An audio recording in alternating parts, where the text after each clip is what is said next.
Saya dulu bukan orang yang menganggap bahwa Rasulullah itu jadi sebuah panutan. Karena bagi saya Muhammad itu adalah nama kuno, nama jelek. Mat, apa sih? Sama kayak kata-kata Abdul gitu. Apa sih Abdul? Ahmad, kuno banget sih. Saya nggak suka, saya benci. Bagi saya Muhammad itu adalah simbol kekerasan, simbol kekasaran, simbol penindasan terhadap perempuan, simbol yang jelek-jelek lah. Saya nggak tega ngomongnya teman sekalian. Kenapa saya begitu? Karena saya nggak kenal Rasulullah Muhammad Sallallahu Alaihi Wasallam. Di yaumil kiamat kira-kira seperti apa ketika manusia sibuk pada hari itu. Sedangkan seluruh manusia di situ nggak ada yang bisa bantu antum kecuali Rasulullah Muhammad Sallallahu Alaihi Wasallam. Saya berharap beliau tahu nama saya berharap beliau panggil nama saya. Sudah nggak apa-apa, jangan takut ikut di belakang nih.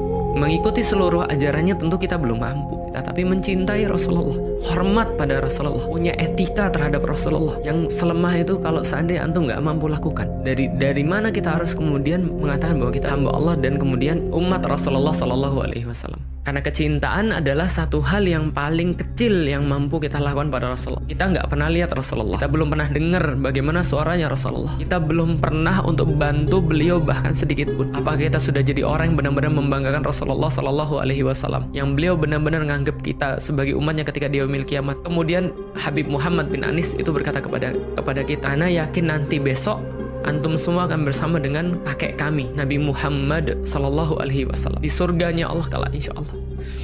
Di situ kami kemudian mulai untuk menangis. Kemudian kenapa? Karena membayangkan itu saja sudah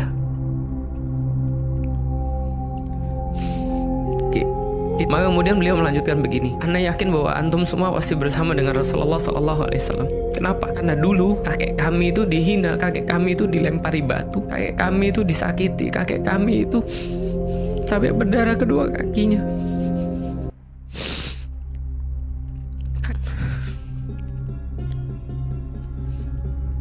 Tapi apa yang dilakukan oleh Rasulullah Sallallahu Alaihi Wasallam?